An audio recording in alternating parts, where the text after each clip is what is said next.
Everyone. So you'll notice I'm wearing a sweater today. It's Texas and it's 32 degrees in the first day of November. Oh my Lord. Um, you know,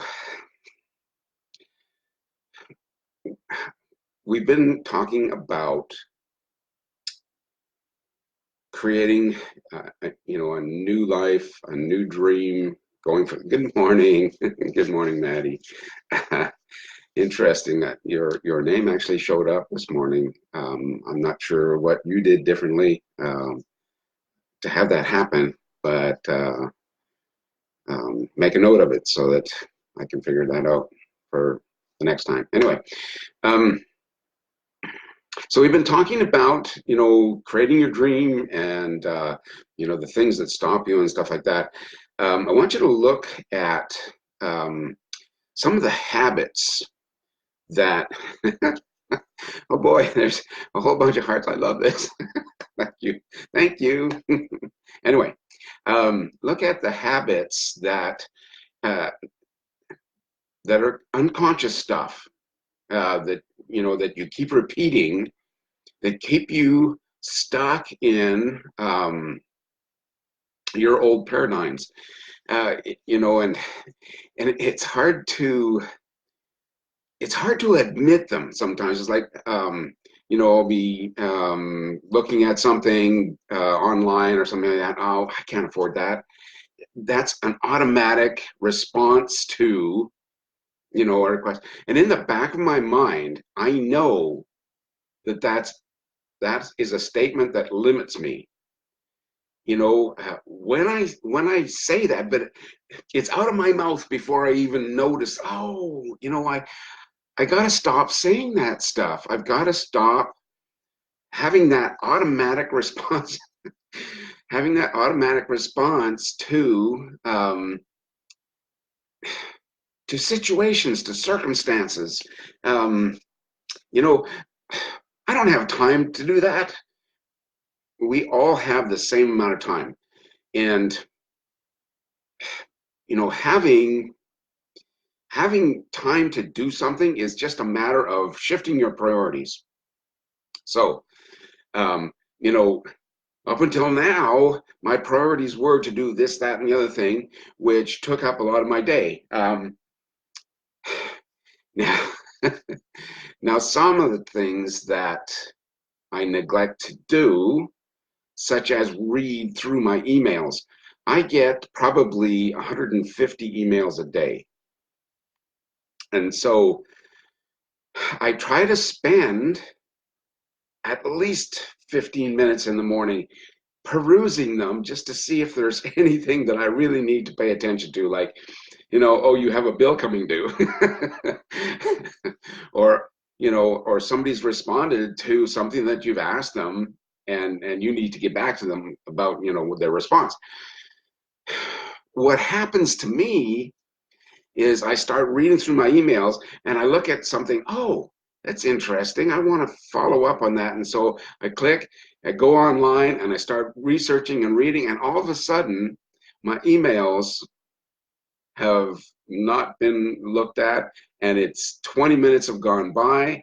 And okay, I have to get on to doing something else.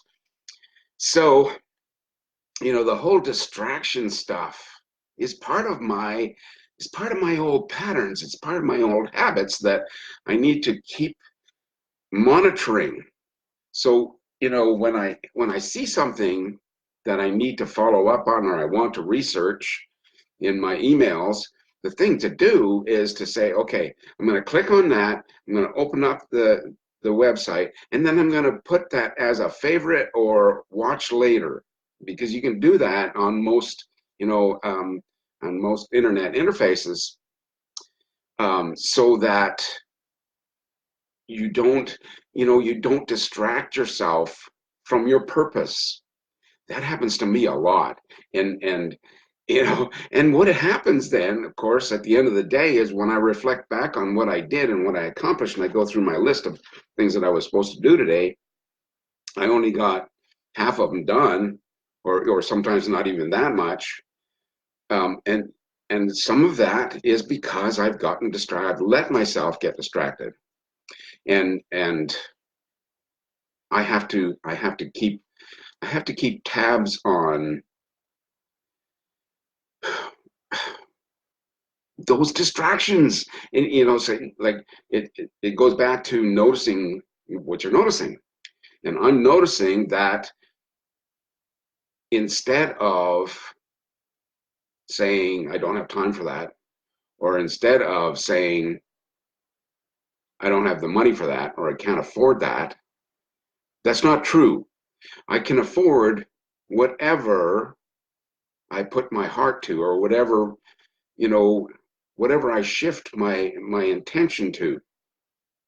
Now, I may not be able to afford it right at this particular time because I have other obligations, but I could put that on a list of things that I want to get around to affording, or create the finances. And then my shift goes from I can't have it to, okay, how do I get it? How can I create the situation where that actually shows up in my life? What do I need to do? Is there something that I can do to make that happen?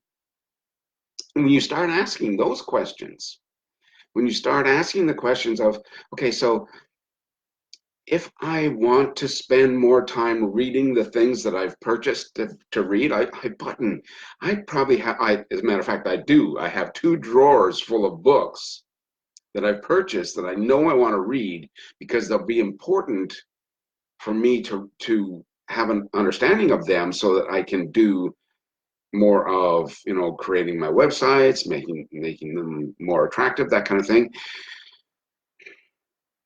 So I have to shift my my thought process, not from I don't have time to how can I create time to? What can I do to trim time in my day so that at the end of the day I have an hour to read something, one of those books, or go to one of the online courses that I've signed up for that I have neglected. I Man, I have signed up for so many courses that are just sitting there waiting for me to read and attend and listen to and whatever. How can I, so the question now becomes, is there a way for me to incorporate something that I'm doing? For instance, this morning I have to drive into College Station to pick up some materials for a job that I need to have done. That's going to be probably a 40-minute drive in and a 40-minute drive back.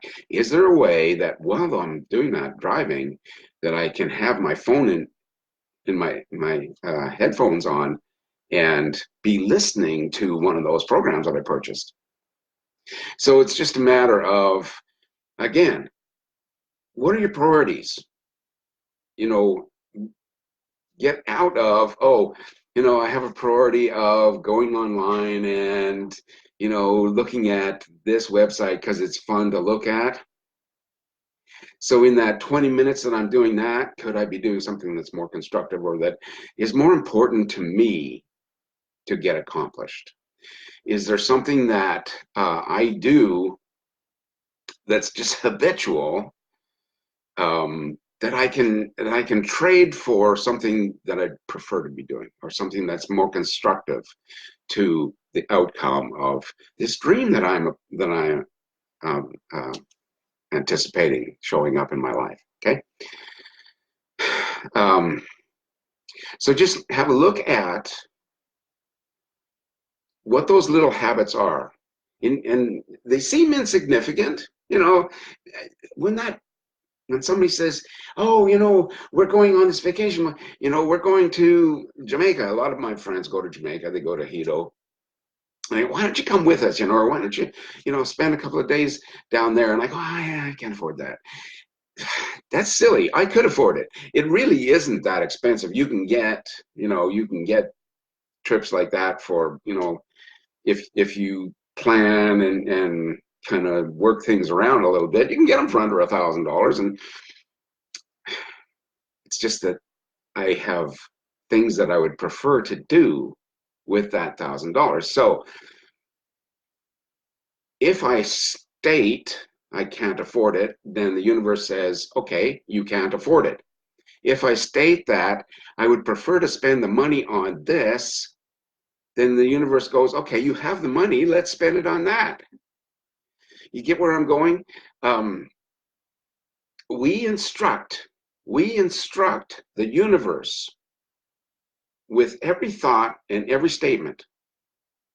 And until we start shifting those statements to something that's more constructive, we're going to keep getting what we're getting.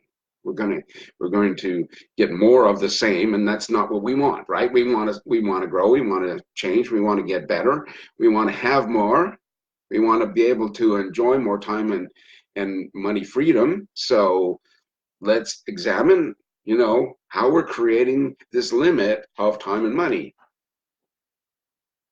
and change that to, oh, I have unlimited resources. Let me see if I can't rearrange those resources to do more of what I really want to do. And that's the long and short of it. Write down the things that that you say, money doesn't grow on trees. What does that say to you? Or money is the root of all evil. What does that say to you? What does that say to money? If money, and I'm using money as an energetic concept because money is just energy. Okay, so if you are thinking of money as the root of all evil, or if you're thinking of that money doesn't grow on trees, in other words, it's limited, then money's going to say, all right, I don't want to be around you. You don't like me. You don't want me. Shift your thought patterns and shift your responses to things that, oh, up until now, I used to say money doesn't grow on trees. But now I know that money is available to me. Now I know the universe is supplying me with money all the time in greater quantities from more sources. Bob Proctor, his thought process, his affirmation about money is, I am so happy and grateful now that money is flowing to me in ever increasing quantities from multiple sources. And that's all you have to do is just, up until now, I used to think money didn't grow on trees. Now I'm so happy and grateful that money is flowing to me in ever increasing quantities from multiple sources. And all of a sudden, the opportunities for money to flow into your life will show up for you. Try that. I'm going to leave you with that. It is Friday. Wow, the weekend is coming. And I will talk to you on Monday at 7:15.